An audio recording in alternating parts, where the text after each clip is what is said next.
사도행전 9장 말씀 보겠습니다.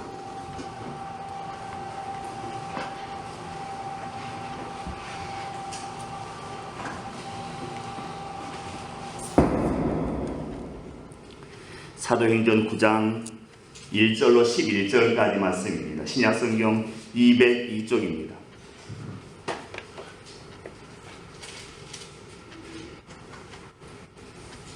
사도행전 9장 1절로 11절까지 한 절씩 교독합니다. 사울이 주의 제자들에 대하여 여전히 위협과 살기가 등등하여 대제사장에게 가서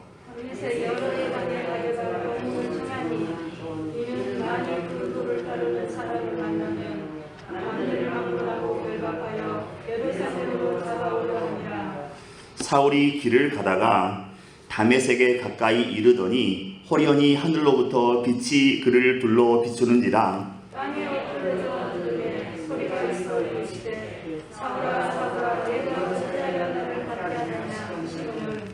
대답하되 주여 누구시니까? 이르시되 나는 내가 박해하는 예수라.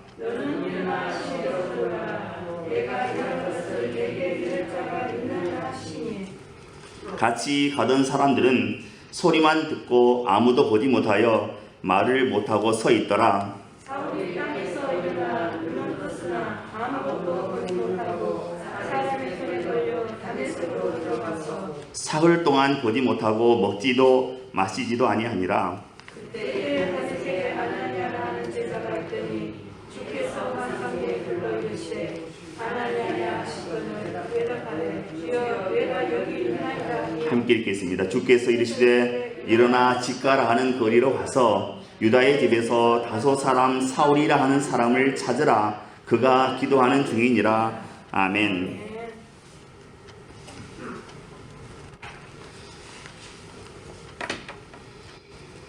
미국 시카고의 어느 작은 교회에서 장례 예배가 진행 중이었습니다.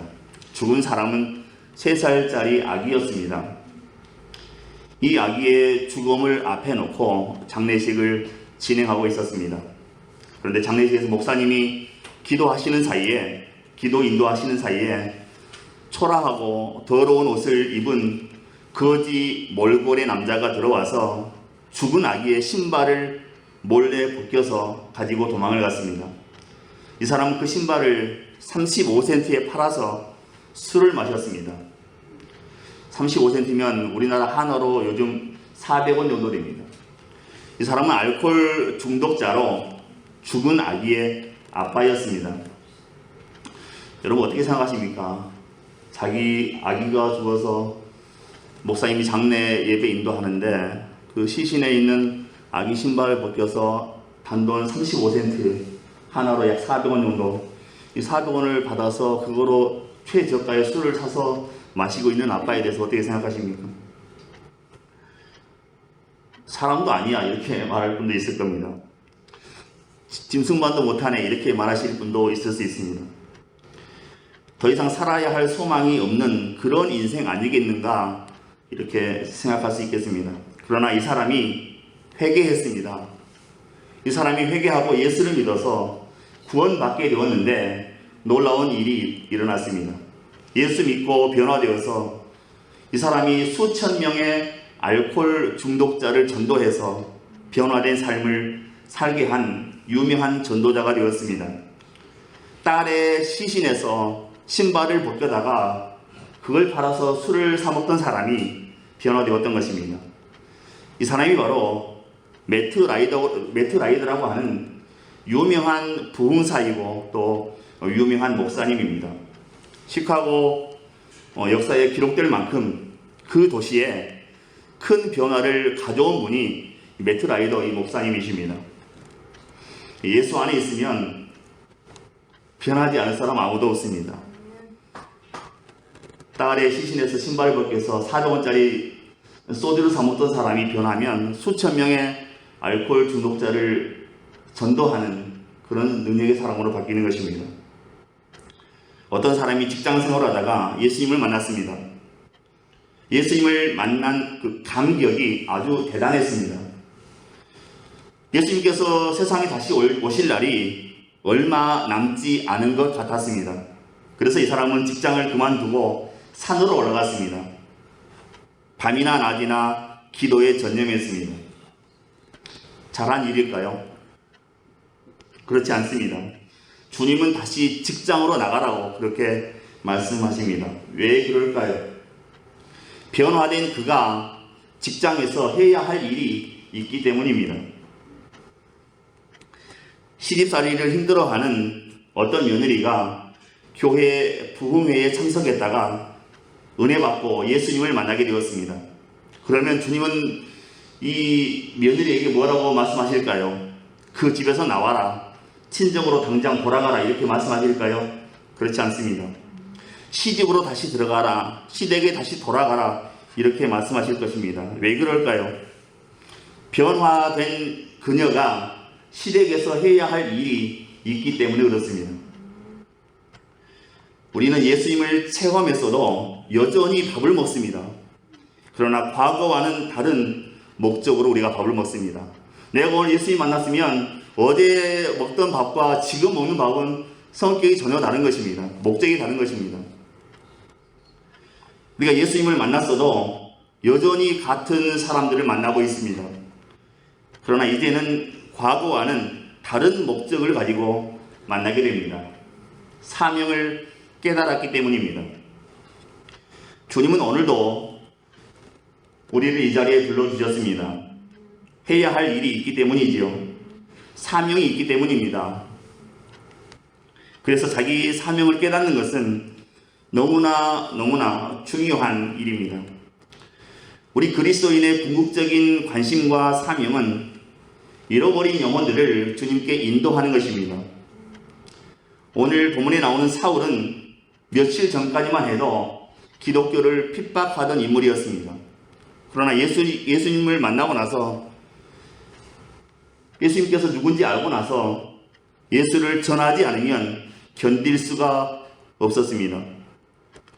사실 전도는 오래 믿은 사람보다는 이제 주님을 새롭게 만난 그런 분들이 전도를 더 잘하는 것 같습니다. 왜냐하면 주변에 안 믿는 사람들을 천지고 또 자기가 체험한 구원의 감격이 아직 신선하기 때문입니다. 따끈따끈한 감격이 아직 가슴속에 남아있기 때문에 전도를 더 잘하는 것 같습니다. 우리는 사도행전에서 사울의 모습을 처음으로 발견할 수가 있는데 스데반의 순교에서 발견할 수가 있습니다. 사도행전 7장 58절입니다.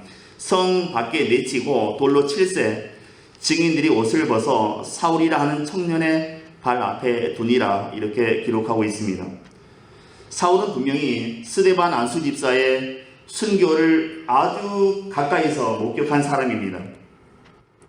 처참하게 죽어가는 그 스데반의 죽음을 보고 사울은 스데반 안수 집사의 죽음을 당연한 것으로 그렇게 여겼습니다. 그만큼 사울은 기독교와는 거리가 멀었던 사람이었습니다. 죽어가면서까지 자신을 죽음으로 몰아넣는 그 사람들을 저주하지 않고 그 사람들에게 죄가 돌아가지 않기를 기도하는 그 스데반의 모습에 사울은 감동받지 않았습니다. 이쯤 되면 감동할 것 같은데 감동받지 않고 너무나 담담한 모습이었습니다. 하지만 다메섹 도상에서의 회심 사건 이후에 사울은 다메섹에 있는 유대인들을 굴복시킬 만큼 확신에 찬 복음 전도자가 되었습니다. 스데반의 죽음을 당연한 것으로 여겼던 사울이 이제는 그 스데반의 죽음을 자신의 것으로 만들고자 했다는 것입니다. 자신도 스데반처럼 순교할 각오로 그렇게 복음을 전하는 사람이 되었다는 것입니다. 사울은 예수님을 만난 후에 곧바로 다메섹에 있는 여러 회당에 찾아가서 전도했습니다. 두 가지 메시지를 전했습니다. 첫째는 예수님이 하나님의 아들 그리스도라는 것이고, 두 번째는 예수님이 구약성경에 예언된, 구약성경에 약속된 그 메시아라, 이 두 가지 메시지를 가지고 전했습니다. 회당에서 사울의 말을 듣고 있던 유대인들은 불과 며칠 사이에 사울에게 일어난 그 갑작스런 변화를 인해서 깜짝 놀랐을 것입니다. 핍박자 사울이 전도자 사울로 바뀌어서 나타났기 때문입니다. 아니, 이 사람이 예루살렘에서 예수 이름 부르는 사람들을 핍박하던 그 사람이 아니던가? 그가 여기 온 것도 성도들을 잡아서 대제사장들에게 끌고 가서 고통을 가하려는 것으로 알고 있는데 도대체 이게 어찌된 일인가 라며 당황해했습니다.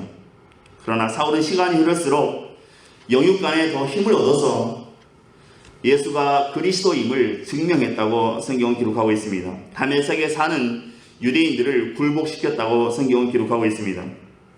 이 사도 바울은 완벽한 유대인이었다가 이렇게 완벽한 그리스도인으로 바뀐 사람입니다. 우리도 이 형식적인 종교인에서 참된 그리스도인으로 바뀌기 위해서는 사울이 유대교에서 기독교인으로 바뀐 그 과정을 주의 깊게 살펴볼 필요가 있다는 것입니다. 우리가 믿음으로 구원받는다 말하는데 믿음으로 구원받는다는 것에 대해서 사람들은 부정적인 인식을 갖고 있습니다. 입술로만 믿는다고 고백하고 아무것도 하지 않기 때문입니다.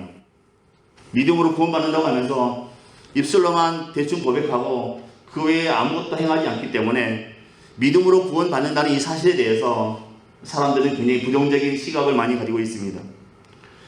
그러나 믿음은 진실한 고백이 있어야 하고 또 진실한 고백을 하려면 엄청난 삶의 변화가 있어야 합니다. 변화 정도가 아니라 완전히 다른 사람이 되어야 합니다. 마치 오늘 본문에서 사울이 예수님을 만나서 기독교인으로 변화되는 것과 같은 그런 변화가 있어야 바른 고백을, 진실한 고백을 할 수 있게 된다 하는 사실입니다. 본문 3절에 보시면 사울이 길을 가다가 다메섹에 가까이 이르더니 호련히 하늘로부터 빛이 그를 둘러 비추는지라 이렇게 말씀하고 있습니다. 사울은 유대인 중에 유대인이었습니다. 하나님을 섬기는 모든 면에 있어서 열심이 있는 그런 사람이었습니다.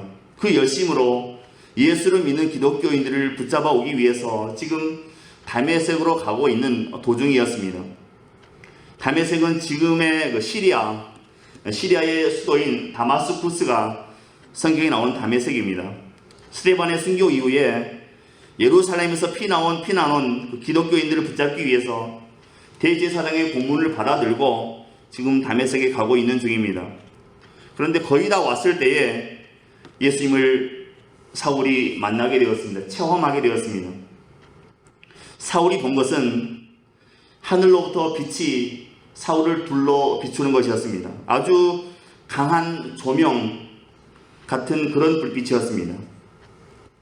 눈도 뜰 수 없는 아주 강한 불빛이었습니다. 사울은 그 빛을 보고 사흘 동안 앞을 보지 못했다고 기록하고 있습니다. 사도행전 26장에는 이 장면을 바울이 아그리빠 왕에게 다시 설명하는 내용이 나오는데 거기에 보면 이 빛을 해보다 더 밝은 빛이다 이렇게 고백하고 있습니다. 그동안 가장 밝은 빛이라고 하면 태양을 생각했는데 이 태양보다 더 밝은 빛이었다 이렇게 바울이 고백하는 것입니다. 본문 4절 말씀에 땅에 엎드러져 들음에 소리가 있어 이르시되 사울아 사울아 내가 어찌하여 나를 박해하느냐 라고 말씀하십니다. 하늘에서 태양보다 더 밝은 빛이 내려와서 사울을 비추었을 때에 자신이 하나님 앞에서 얼마나 악한 사람이며 얼마나 잘못된 생각을 가지고 살았는지 드디어 깨닫게 되었다는 것입니다. 그런 사실을 알게 된 사울은 이 주님의 임재 앞에 그냥 서 있을 수가 없었습니다. 그래서 온전히 땅에 엎드렸다 이렇게 말씀하고 있습니다. 온전히 자신을 버리고 하나님 앞에 굴복했다 하는 것입니다. 하나님 앞에서 인간의 가장 큰 죄악은 자신이 하나님 앞에서 어떤 존재인지를 깨닫지 못하고 교만한 것입니다. 인간은 하나님 앞에서 그저 하나의 피조물일 뿐인데 그런 자신의 처지를 알지 못하고 하나님과 동등한 입장에 서려고 하는 그 교만함이 문제이다 하는 것입니다. 4절과 5절에 땅에 엎드러져 들음에 소리가 있어 이르시되 사울아 사울아 내가 어찌하여 나를 박해하느냐 하시거늘 대답하되 주여 누구시니이까 이르시되 나는 내가 박해하는 예수라 이렇게 말씀하고 있습니다. 사울은 기독교인을 핍박하는 것이 박해하는 것이 하나님을 핍박하는 것임을 꿈에도 생각하지 못했습니다. 그런데 그가 열심히 하나님을 섬긴다고 하는 것이 결국에는 하나님을 박해하는, 하나님을 핍박하는 그런 결과가 되고 말았습니다. 우리가 가지고 있는 한글 성경에는 기록되어 있지 않았지만 영어 성경인 킹 제임스 버전에는 5절 뒷부분에 이런 내용이 추가되어 있습니다. 가시체를 뒷발질하기가 내게 고생이니라 라는 번역이 추가되어 있습니다. 사도행전 26장에서 바울이 이 장면을 다시 회상할 때도 가시체를 뒷발질하기가 내게 고생이라 라는 말씀을 추가하고 있습니다. 이 가시체라고 하는 것은 우리가 소를 부릴 때 그 채를 사용하는데 그 채에다가 가시를 붙여서 사용한다는 것입니다. 소가 쟁기를 끌고 갈 때 주인이 뒤에서 채찍을 가지고 좀 반듯하게 가라고, 좀 빨리빨리 가라고 뒤에서 이제 가시 달린 채찍을 던지게 된다는 것입니다. 소의 입장에서 보면 되게 기분 나쁜 일이죠. 부려먹는 것도 모자라서 조금 이렇게 틀어졌다고 뒤에서 채찍을 가하면 얼마나 억울하겠습니까? 그래서 소가 뒷발질로 그 가시채를 막 찬다는 것입니다. 소가 자기 딴에는 방어한다고 또 반항하는 것이지만 방어하면 할수록 또 반항하면 할수록 자신만 손해가 나고 자신만 아프게 된다는 것입니다. 우리 인생들이 또한 이렇게 하나님께 반항하며 살아가고 있다는 것입니다. 그냥 하나님께서 시키시는 대로 하면 되고 하나님께서 가라고 지시하시는 대로 그냥 가면 될 텐데 그것을 거부하는 것이 우리 인간의 모습이라는 것입니다. 그러다가 채찍을 맞게 되면 하나님께서 우리를 위해서 우리가 바르게 가기 위해서 이렇게 하시는가 보다 이렇게 생각하지 않고 순종하기보다는 그냥 하나님 앞에 반항한다는 것입니다. 발길질해야 된다는 것입니다. 이런 모습이 오늘 우리의 모습이라는 것입니다. 어떤 한 선교사의 이야기입니다. 미국에서 목사님의 아들로 태어났지만 신앙의 의미를 깨닫지 못했고 명문이었던 브라운 대학에 다니면서 친구를 사귀었는데 무신론자 친구를 사귀었습니다. 목사님 아들이 무신론자의 친구가 됐습니다. 이 사람은 대학 4년 과정을 3년 만에 졸업을 했습니다. 졸업 여행을 떠났다가 시골 여인숙에서 잠을 자는데 계속 옆방에서 밤새도록 신음소리가 나는 겁니다. 계속 누가 끙끙거리는 겁니다. 그 다음날 아침이 되어서 옆방 사람이 죽었다는 소리를 들었습니다. 그런데 놀라운 사실은 그 옆방에 죽은 사람은 자기가 대학 다닐 때에 자기를 하나님에게서 떠나게 했던 그 무신론자 친구였습니다. 그 친구인 것을 확인하고 이분이 매우 놀라게 되었습니다. 그리고 충격을 받게 되고 인간의 실존 또 죽음의 문제를 고민하다가 어린 시절 그 할아버지 손에 이끌려서 교회 가서 찬양하던 예수님 앞에 다시 돌아오기로 결심하게 됩니다. 회심하게 된 거죠. 그리고 그가 바울처럼 이렇게 하나님 앞에 기도했습니다. 주님, 이제부터는 제가 어떻게 살아야 되겠습니까? 이제부터 어떻게 살아야 됩니까? 주님, 이렇게 기도했습니다. 분명한 것은 어제처럼 과거처럼 그렇게 살아갈 수는 없다는 것이었습니다. 이 사람은 죽음의 문제를 해결하는 것은 복음밖에 없고 이 복음을 한 번도 들어보지 못한 사람들이 얼마나 많은지 알게 되었습니다. 그래서 복음을 전하는 인생을 살기로 결심하고 신학을 공부하고 방금 결혼한 새 신부를 데리고 아내를 데리고 아시아로 떠났습니다. 그가 바로 미국이 미얀마, 동남아 미얀마에 최초로 파송한 침례교 선교사 아도니람 저드스라는 분입니다. 그가 죽은 후에 단 한 사람의 그리스도인도 없었던 그 미얀마에는 21만 명의 그리스도인들이 생겨나게 되었습니다. 한 사람의 회심이 가져온 놀라운 변화였습니다. 이렇게 한 사람이 변하면 한 가정이 그리고 한 공동체가 또 더 나아가서는 한 민족 전체가 변화될 수 있다는 것입니다. 회심이라고 하는 것은 돌아서는 것을 말하는 것입니다. 하나님과 그분의 뜻을 거스르던 죄와 우상, 사탄, 어둠으로부터 돌이키는 것입니다. 성 어거스틴은 성서를 통해서 또 성 프란시스코는 꿈을 통해서 감리교 요한 웨슬레 목사님은 말씀을 듣다가 회심하게 되었습니다. 초대교회 당시에 유대교는 약 6,000개의 율법 조항과 또 613개에 달하는 중요한 계명들이 있습니다. 중요 계명을 실천하냐 그렇지 않느냐에 따라서 구원이 결정된다고 그렇게 가르쳤습니다. 당연히 예수를 믿어야만 구원받는다고 하는 기독교와는 정면으로 부딪힐 수밖에 없었습니다. 이렇게 기독교가 이제 유대교의 구원론을 정면으로 반박하니까 유대교 입장에서는 기독교를 이단으로 칭할 수밖에 없는 것입니다. 기독교는 예수 믿어야 구원받는다. 유대교는 율법을 다 지켜야 구원받는다. 구원론이 달랐습니다. 예수님과 제자들이 이단 집단으로 그렇게 싸다와 욕먹는 것은 당연한 일이었습니다. 자연스러운 일이었습니다. 유대교 엘리트였던 사울이 기독교 이단 말살 운동에 참여하게 된 것은 대단히 자연스러운 일이었습니다. 그들의 입장에서 보면 너무나 지극히 자연스러운 일입니다.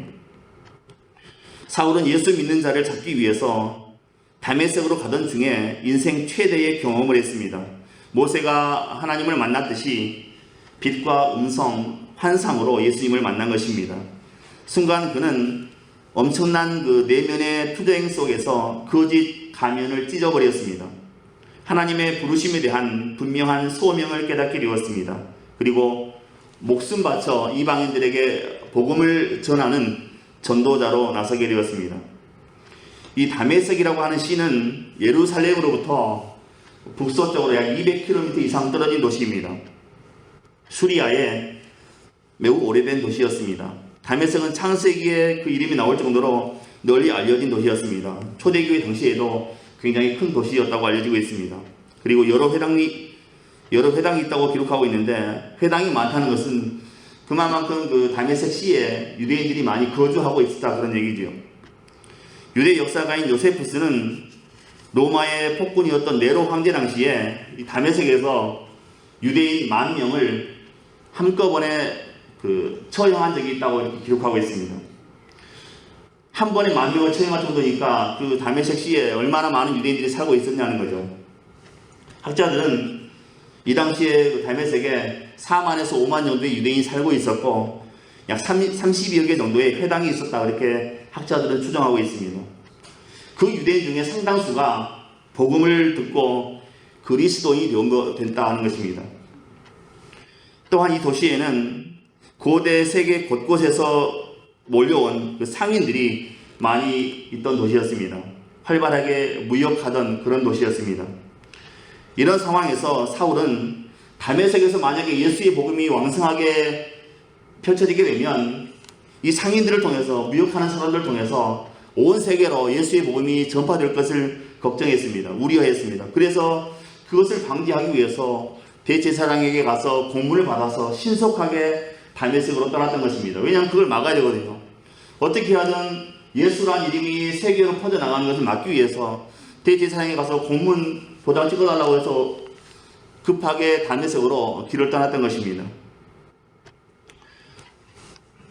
기독교 역사 중 큰 사건들 중에 하나가 바로 이 사울의 회심입니다. 다메섹 도상에서 예수님을 만난 사건입니다. 햇빛보다 강렬한 빛이 사울을 비추었을 때에 사울은 그 자리에 고꾸라졌습니다. 그리고 사울은 하늘로부터 들려오는 주님의 초자연적인 현상을 보게 됩니다. 음성을 듣게 됩니다. 길바닥에 눈이 먼 채로 쓰러져 있는 그 사울의 모습을 한번 상상해 보시기 바랍니다. 그렇게 자신만만하게 예수 믿는 사람 잡으러 가던 사람이 좀 길바닥에 쓰러져가지고 앞이 보이지 않는 겁니다. 이 경험은 사울의 삶을 근본적으로 뿌리까지 흔들어 놓았습니다. 자기가 붙잡았던 것이 송두리째 날아가는 그런 순간이었습니다. 다메섹에 가까이 올 때까지 자기 힘으로 또 자기 발로 당당하게 걸어가던 사울이 막상 다메섹에 들어갈 때는 다른 사람들 손에 이끌려서 다메섹에 들어갔습니다. 사울은 불과 며칠 동안에 회심하였고 위대한 사도로 첫 번째 걸음을 내딛게 되었다는 것입니다. 어쩌면 제대로 된 세상을 바라보기 위해서는 우리에게도 이 사울처럼 어둠의 시간이 잠시 필요할 수도 있겠다 하는 것입니다. 사울에게 있어서 앞을 보지 못했던 이 사흘 동안은 인생의 전환점이 되는 귀한 시간이었습니다. 그 어둠 속에서 사울은 자신의 삶을 처음부터 자세히 돌아보는 기회가 되었습니다. 예수님이 누구신지, 그리고 무엇을 위해서 살아야 하고 무엇을 위해서 죽어야 하는지 깊이 생각하는 계기가 되었습니다. 하나님은 사울을 당신의 종으로 부르셨습니다. 엄청난 인생의 변화를 사울에게 허락하셨던 것입니다. 데니스 저니건이라는 청년이 있었습니다. 데니스 저니건입니다. 이 사람은 미국 오클라호마 주에서 시골 마을에서 태어났습니다. 이분도 역시 할아버지가 목사님이었기 때문에, 목사님 가정에서 태어났기 때문에 얼마나 그 기독교적인 그 분위기에서 성장했겠습니까? 그런데 이분이 중학교 때부터 동성애에 빠졌습니다. 기독교 대학에 진학했는데 기독교 대학에 진학해서도 이 동성애에서 벗어나지 못했습니다. 이분이 이렇게 생각했습니다. 하나님께서 모든 죄는 다 용서하셔도 동성애만큼은 용서하지 않으실 거야, 이렇게 확신하고 있었습니다. 우리가 흔히 말하는 게이, 레즈비언 이런 사람들이죠. 그래서 깊은 절망 속에서 자살을 시도하기도 했습니다. 그런데 자살을 시도하는 가운데 이분에게 예수님께서 찾아오셨습니다. 그리고 예수님께서 십자가를 지실 때에 동성애라는 죄도 십자가에 못 박았다고 하는 것을 깨닫게 하셨습니다. 그 순간 예수님의 놀라운 은혜와 치유의 능력이 이 사람에게 임하게 되었습니다. 그래서 그는 예수 그리스도의 종으로 다시 태어나게 되었습니다. 다시 일어설 수 있게 되었습니다. 그리고 그때 이분이 만든 찬양이 한 곡이 있는데, 예배 시작하면서 불렀던 약할 때 강함 되시네 라고 하는 찬양입니다. 원래 원 제목은 You are my all in all입니다. 주님은 나의 모든 것이란 제목입니다. 우리는 이제 번역을 하면서 약할 때 강함 되시네 이렇게 번역을 해놓았습니다. 이 데니스 저니건이라는 분이 우리나라의 온누리교회 양재 성전에 오셔서 간증하고 이 곡을 피아노 치면서 직접 부른 영상이 있어서 잠시 보도록 하겠습니다.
이분이 중학교 때부터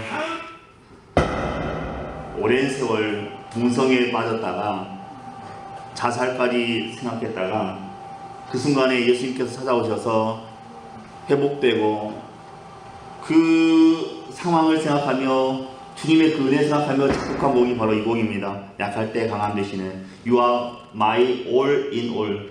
주님은 나의 모든 것이 되십니다. 이런 찬양입니다. 예수님 안에 있으면 안 바뀔 사람 아무도 없습니다. 그냥 주님이 한번 역사하시면 별의별 죄를 다 졌어도 다 회복될 수 있고 또 치유받을 수 있고 새 사람이 될 수가 있는 겁니다. 그 오랜 세월 동성애에 빠져있던 분이 이렇게 좀 찬양 사역자로 이제 주님의 이름을 노래하는 그런 사람이 되었습니다. 우리나라 그 유명한 그 위인들 가운데 도산 안창호 선생님이 계십니다. 이분이 오랜 세월 이제 감옥에서 투옥 생활하셨는데 석방되는 날 그 일본인 경찰서장이 자기 집무실로 이 안창호 선생을 불렀다고 합니다. 그 안창호 선생님을 앉혀놓고 그 일본인 경찰서장이 이렇게 물었다고 합니다. 선생, 이제 나가면 뭐 할 거요? 라고 물었습니다. 그때 안창호 선생님께서 이렇게 대답했습니다. 나가면 또 죽으나 사나 조국의 독립을 위해서 나는 싸우겠어. 이렇게 대답했습니다. 이 한마디에 비록 적이지만, 비록 원수지만 경찰서장이 이 도산 안창호 선생님에게 당신의 충성심에 경의를 표합니다. 이런 얘기를 한 다음에 내보내주었다고 합니다. 감옥에서 모진 고생을 하고 나오면서도 계속해서 나는 조국의 독립을 위해서 싸우겠다. 이분의 이 말을 생각해보면 조국의 독립을 위해서 얼마나 큰 사명감에 붙잡혀 있었는지 우리가 알 수 있습니다. 그런데 하나님께서는 오늘 우리들도 이런 사명감에 붙잡혀서 이런 사명감으로 살아가기 원하신다는 것입니다. 지금도 세상에는 예수님을 알지 못하는 영혼들이 너무나 많습니다. 하나님께서는 우리가 이 땅에 살면서 예수님을 전하고 그로 인해서 하나님의 나라가 든든히 세워져 가기를 바라시는 분이십니다. 말씀을 정리하겠습니다. 미국의 남북전쟁이라고 들어보셨지요? 1861년에서 4년 동안 그 미국 내에 내전이 있었습니다. 남쪽과 북쪽이 나눠져 있었습니다. 그 원인은 노예 제도를 폐지하냐 마냐 이것이었습니다. 북쪽에 있는 북군은 노예 제도는 폐기해야 된다. 이거 인권의 문제다. 이건 노예 제도는 폐기해야 된다. 남쪽 남군은 노예 제도를 보존 유지해야 된다. 이렇게 주장했습니다. 남과 북이 서로 싸웠습니다. 4년 동안 미국의 남북 전쟁이 있었습니다. 이때 그 북군에 유명한 장군이 한 분 계셨습니다. 루 월리스라고 하는 장군이 계셨습니다. 이분이 이제 전쟁이 끝나고 그 하원 의원에 출마했습니다. 미국의 하원 의원에 떨어졌습니다. 보기 좋게 떨어졌습니다. 그래서 이분이 이제 글 쓰는 일에, 책 쓰는 일에만 몰두하기로 생각하고 글을 쓰고 있었습니다. 그러다가 이제 전쟁이 끝나고 10여 년쯤 지나서 기차 여행을 하게 되었습니다. 인디애나로 가는 기차를 타고 가는데 그 기차 안에서 그 당시에 아주 유명한 무신론자였던 잉거솔이라는 사람을 만났습니다. 유명한 무신론자입니다. 이분을 만나서 같은 자리에 이제 앉게 되었습니다. 그래서 2시간 동안 잉거솔과 대화를 했습니다. 그런데 대화하다 보니까 이 무신론자가 너무 똑똑한 겁니다. 너무 아는 것도 박식한 겁니다. 아는 것도 많고. 자기는 상대적으로 군인이었으니까 자기가 생각해도 무식한 겁니다. 너무 무식합니다. 이분도 이제 공식적으로는 감리교인이었지만 신앙에는 전혀 관심이 없었습니다. 그래서 루 월리스는 이 무신론자와 2시간 동안 얘기하면서 자기도 모르게 무신론에 빠지고 말았습니다. 원래는 감리교인인데 신앙 다 팽개치고 무신론자와 2시간 동안 앉아서 얘기하는데 자기가 무신론에 빠지고 말았습니다. 그래서 이분이 이제 그분과 헤어지고 나서 책을 쓰기로 마음먹었습니다. 기독교를 비판하는 책을 써야겠다. 나는 기독교를 비판하는 책을 써야겠다. 그래서 연구를 해야 되지 않습니까? 기독교를 비판하는 뭐 연구해야 되지 않습니까? 뭐 알아야 비판하니까. 그래서 이분이 공부하기 시작했습니다. 그리고 성경을 파기 시작했습니다. 왜냐하면 교회를 비판하고 기독교를 비판하려면 뭐 성경에 대해서 알아야 되니까 날이면 날마다 성경을 파고들었습니다. 이분이 원하는 결과가 안 나왔습니다. 반대로 이분이 성경을 읽다가 주님의 음성을 듣고 말았습니다. 자기가 이제 성경을 파고 파서 기독교를 반대하는, 비판하는 글을 쓰려고 했는데 그 성경을 매일 읽다 보니까 어느 날 이분의 귀에 주님의 음성이 들렸습니다. 나는 네가 박해하는 예수라. 이런 음성이 들린 겁니다. 네가 반대하고는 예수다. 이런 음성이 들린 겁니다. 이분이 거기서 거꾸러졌습니다. 그리고 이분이 이제 글 쓰는 재주가 있어서 책을 썼습니다. 그 책이, 첫 번째 책이 이제 배너라는 책입니다. 우리 기독교 영화 아시죠? 배너. 기독교 영화 가장 유명한 영화입니다. 대표님 배너. 이분이 이제 배너를 쓰게 된 겁니다. 이게 사실은 기독교를 비판하기 위해서 성경을 읽다가 어느 날 주님의 음성을 듣고 이제 주님을 위한 글을 썼는데 이게 배너가 됐고 유명한 기독교 영화, 최고의 기독교 영화 배너가 탄생하게 되었다는 것입니다. 나는 네가 박해하는 나사렛 예수라. 이 음성을, 이 주님의 음성을 듣는 사람들은 이 세상 가운데 위대한 발자취를 남기게 되었다는 것입니다. 이런 사람들이 교회를 계속해서 세워나가는 것입니다. 오늘 우리에게도 이런 주님의 은혜가 임했으면 좋겠습니다. 나는 너의 생명을 주관하는, 너의 길을 인도하는 예수다. 나는 너의 생명의 주인 예수다. 이런 음성을 우리도 들으면 우리도 이 시대에 위대한 사람들이 다 될 수 있다는 사실입니다. 나는 네가 박해하는 예수라. 사도 바울이 음성을 듣고 변화되었던 것처럼 오늘 우리도 주님의 음성을 듣고 우리의 삶이 새로워지고 우리도 주님 앞에 귀 쓰임 받는 그런 심령들이 다 되실 수 있길 주님의 이름으로 축원드립니다. 기도합니다. 은혜로우신 하나님, 이 시간 우리에게 믿음을 더해 주옵소서. 우리가 일생을 살아가면서 안창호 선생님처럼 우리도 주님의 복음을 위해서 사명감에 붙잡히게 하시고 날마다 주님의 복음을 위해서 헌신할 수 있도록, 충성할 수 있도록 도우시고 축복해 주옵소서. 우리의 생명을 구원하신 그 주님을 한시도 쉬지 아니하고 증거할 수 있는 믿음과 열정을 우리에게 허락해 주옵소서. 귀한 믿음의 사람들, 또 위대한 믿음의 사람들 다 될 수 있도록 축복해 주옵소서. 믿고 감사하오며 예수 그리스도의 이름으로 기도하옵나이다. 아멘.